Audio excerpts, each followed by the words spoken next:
We are witnessing the erosion of France's once dominant influence in Francophone Africa, a region once considered a geopolitical backyard for Paris. So is a new awakening sweeping across the region, and is France fighting back to regain lost ground?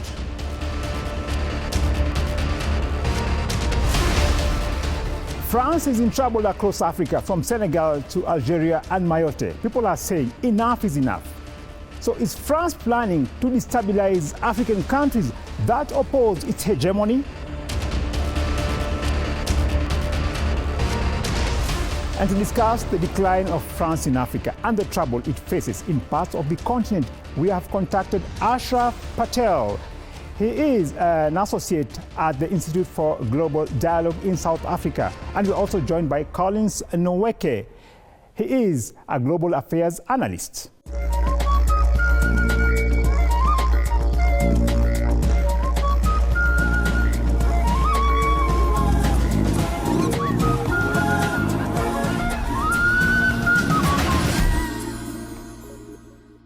The influence of France in Africa, particularly in its former colonies, has been declining significantly in recent years.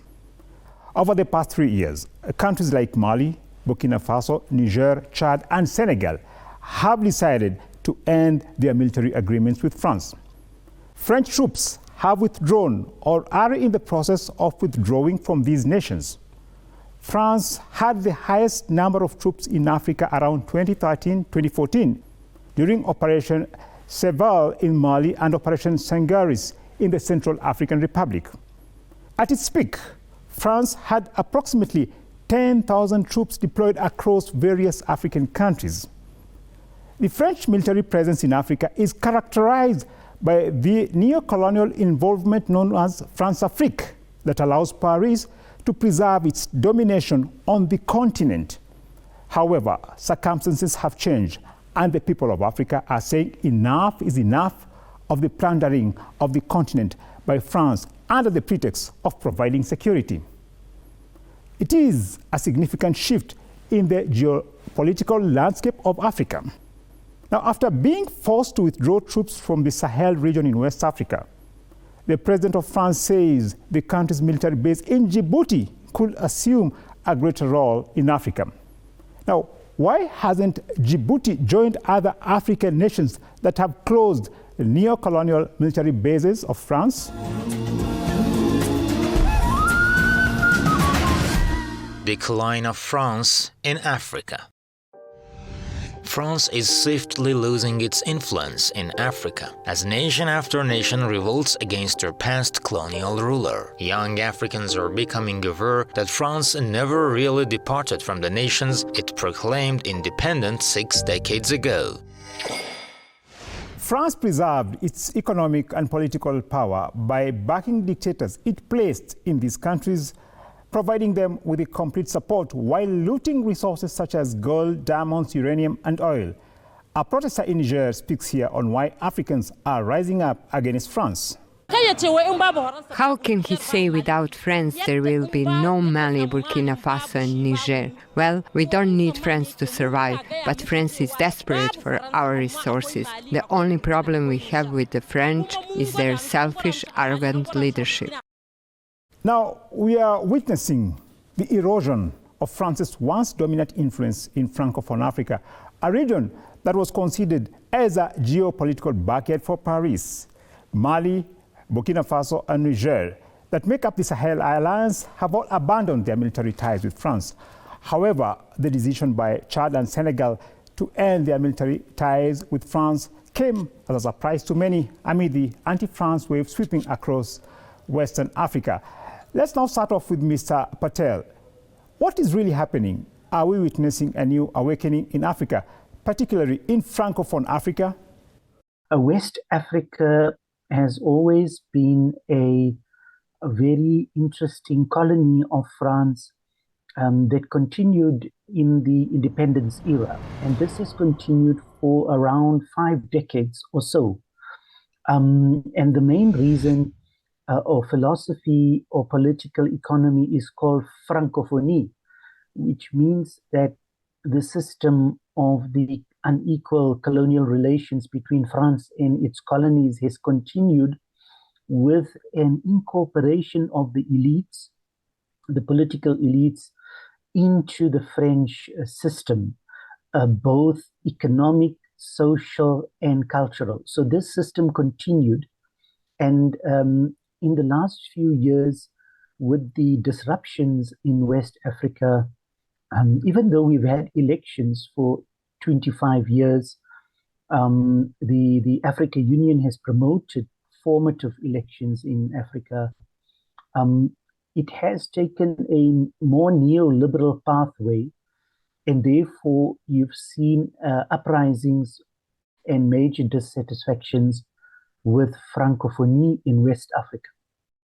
Now, out of the Francophone countries that have dumped their military ties with France, Senegal is the only one without a military government in power. In fact, the country's president is the youngest democratically elected leader in Africa. Now, let's bring in Collins Nweke. How would you evaluate the move by Senegal to cut its military ties with France? The move by Senegal's new president to actually cut ties with France is a very, very significant move. But I don't think that anybody who has been watching Africa in the last period, particularly during his campaign to be president, will be surprised that he did that, because as a matter of fact, he has always hammered home on the need for Africa, particularly his country, Senegal, to achieve what he called true sovereignty. Now, he didn't believe that what had been happening prior to his, ascendancy to the presidency of Senegal was true sovereignty. He believed that, in many ways, that France unseen hands were very much both in the politics and in the economy of Senegal. And he believed that it was time to actually, cut all of that off. And so, he took the decision that he believed is the right, decision to take. So no, it shouldn't surprise anybody. And as a matter of fact, it is very much welcomed by the vast majority of Senegalese people. For a long time, France has aimed to weaken African sovereignty, from the national liberation movements of the 20th century to the present day. However, Africa did not accept French rule at that time, nor does it today. This anti-France protest is testimony to this resistance against France in Africa. Burkina Faso est fatigué avec le cas de la France. Alors le Burkina Faso veut rompre toute relation qui existe entre ce pays et la France. Donc on voudrait par ce signe de brûlure du drapeau de la France là, montrer à la France qu'on n'a plus besoin d'elle. On n'a plus besoin de la France au Burkina Faso. Last June, the French government established an African command within the country's armed forces. Paris says it is reviewing its military presence in Africa. Clearly, France is fighting back and appears to be viewing the current setback as temporary. After a popular anti-France military takeover in Niger, France tried to mobilize member states of the West African Economic Bloc, ECOWAS, to invade Niger and restore the ousted puppet regime, but to no avail. Now, this is for you, Mr. Nweke. What does this say of the influence of France in this economic bloc? You and I, Mubarak, just like the rest of the world, knows that France's influence in Africa is waning very, very speedily. And so if indeed France tried to twist the arms of, ECOWAS leaders to invade Niger, well, it obviously failed because no invasion actually took place. If anything, those former colonies of France, including Niger, have been, confined to, they have been confirmed by this action, by what transpired afterwards, to exit ECOWAS, because the situation raises, two critical points. One point, point number one is the strong imperialist grip of France on its former colonies. It is loosening. That grip, that strong imperialist grip that France had is actually loosening its ties. Number two, it indicates that the African population is getting more and more vocal in actually demanding of their political leaders to do right by them. Now, the anti-invasion, protests could hardly be ignored by the African leaders, even those who wanted to be on, President Macron's, side, because, the anti-French sentiment was really very, very high. Not only in Niger, but by extension, the entire Sahel region. Now, after being forced to withdraw its troops from the Sahel region, France's President Emmanuel Macron says that its military base in Djibouti could assume a greater role in Africa. Now, Mr. Patel, what's your view on this plan to expand France's military base in Djibouti? Yes, flowing from the previous question, look, in terms of the broader security axis in Africa, Africa is very strategic because of the trade links, and in the Gulf of Aden, linking to Europe, is a very strategic port, and ports are strategic for global trade. All the major powers, the European Union and China especially, have vested interest in port cities like Djibouti, purely because it is an access point of trade. And when trade is disrupted, it becomes a national economic issue for Europe and China in Middle East. Thank you for that, Mr. Ashraf Patel. We now take a short break before we continue our conversation on the decline of France in Africa. Stay with us.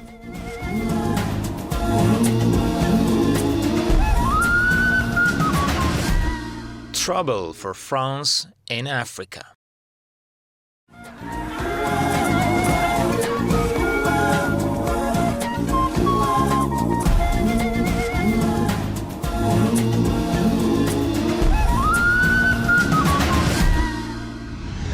France is not just facing significant challenges after being ordered to withdraw unwanted troops in several African countries. This former colonial power is also in trouble amid mounting economic and political hurdles in Africa, which have contributed to its declining influence on the continent. There is growing anti-French sentiment across Africa, with many viewing the French presence as a form of neocolonialism. This sentiment has fueled movements for greater independence and self-determination. For instance, Cyclone Chido recently left widespread devastation in Mayotte, France's poorest colony. Now, this ignited calls for an end to the French colonial stranglehold over this Indian Ocean island off the southeast coast of Africa. In Niger, the government has taken over control of a major uranium mine previously managed by a French multinational.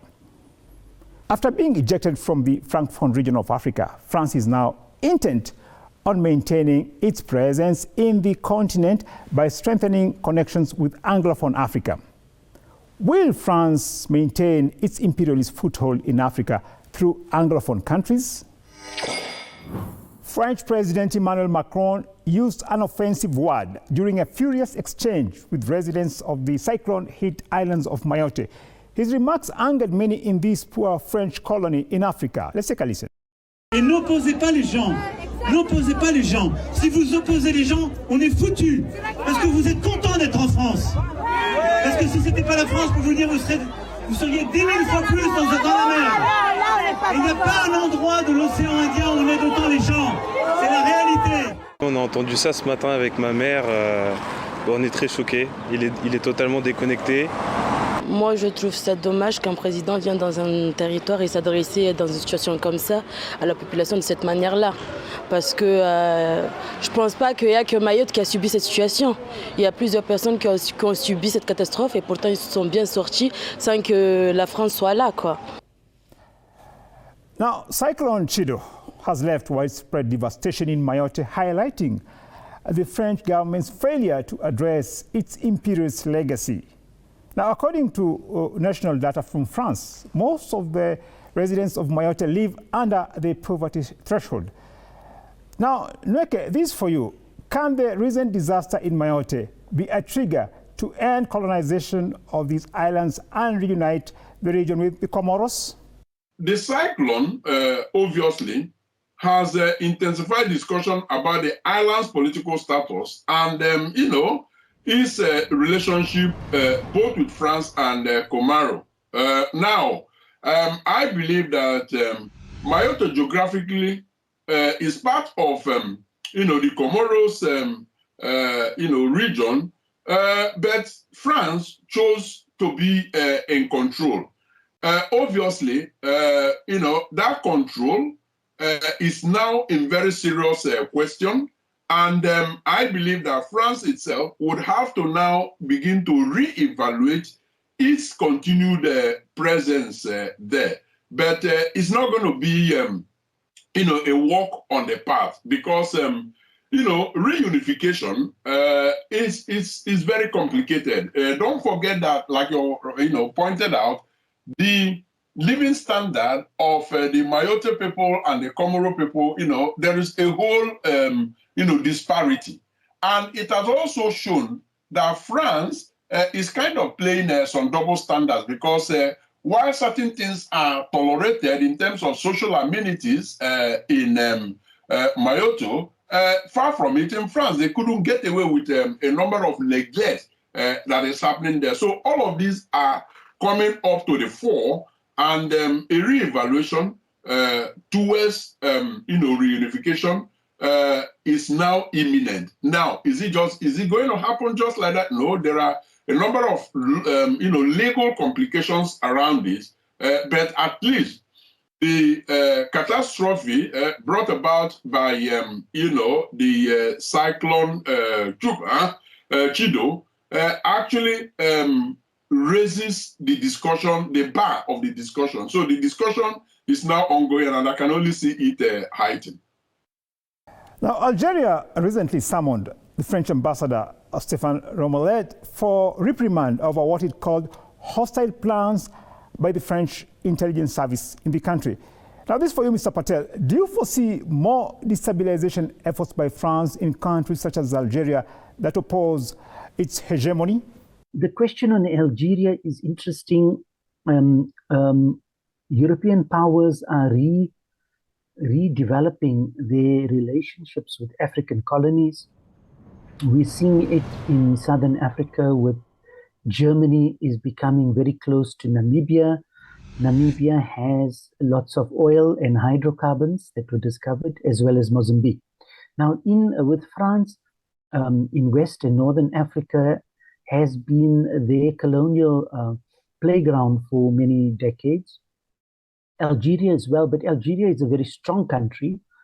Algeria is a leading player in the African Union. I do not think that external interference can really disrupt Algeria. Algeria is part of the global South. It's a very strong power in terms of the South, the global South. It is very progressive in the UN, and it is quite different from Morocco and Egypt.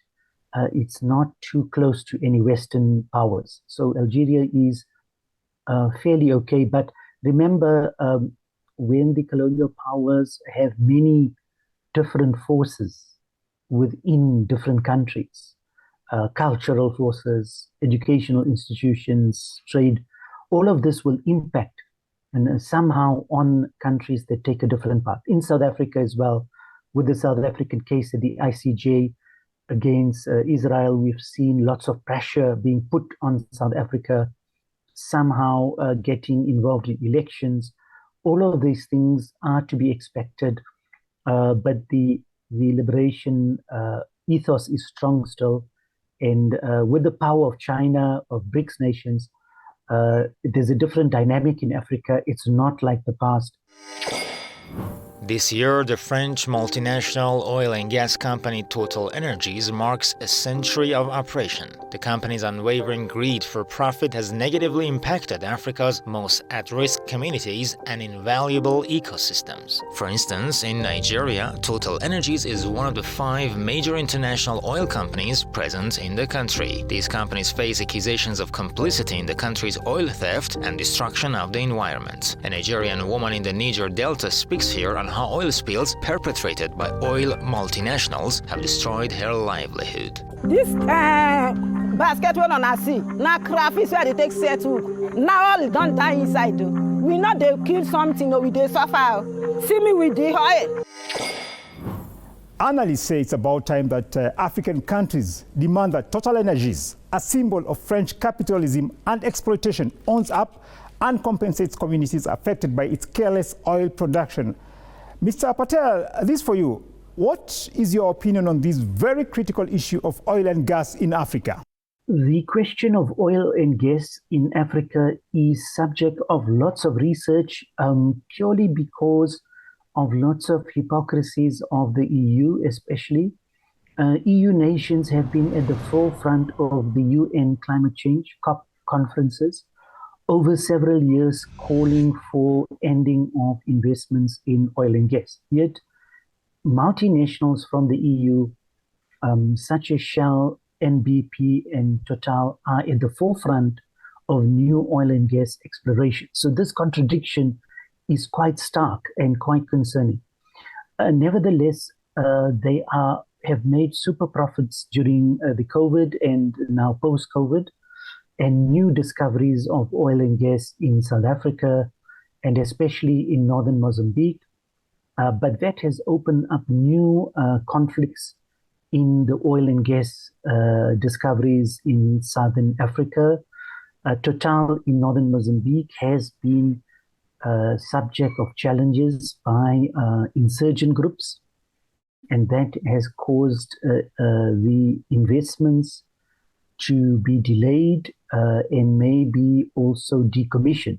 It's still early days, but there is a chance that they will be decommissioned or made much smaller because of the insurgency and the nexus between extraction and local conflicts, and the profit that does not get reinvested in the nation state.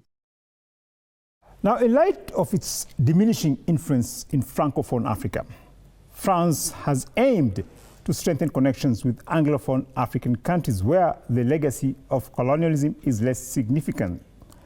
Nigeria, the biggest economy in Africa, has emerged as a major point of interest for France.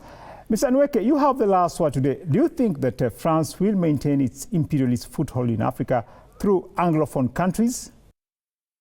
Well, Mubarak, France may try to rejig its,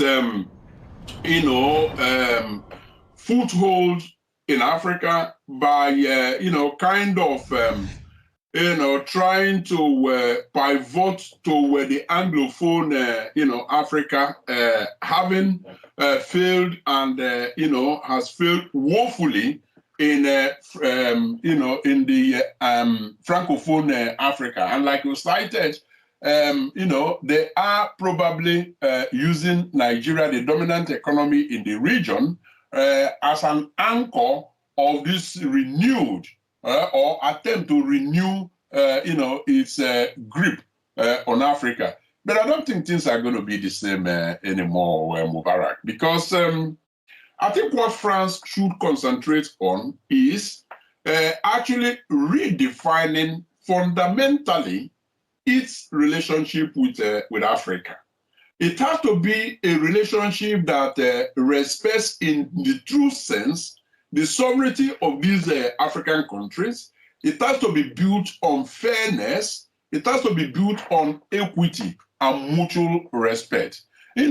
resource control, like they have always done in the past, and economic control, it can only last for a little while. And little in this case, has lasted nearly or even more than 60 years in some of these, African countries. So I think the clear advice for France is, in your strategy to, kind of pivot a new relationship with Africa from the angle of the Anglophone Africa, because you have messed yourself up with the Francophone African countries, be sure that you are fair, because if you want to build the same relationship that you built with the, with your former colonies, it is bound to fail. Very well put there. Any attempt by France to re-establish its lost ground in Africa is bound to fail. Thank you very much, Collins Nweke, for your insight. I'd also like to thank Ashraf Patel, a research associate at the Institute for Global Dialogue in South Africa, for his incisive analysis today.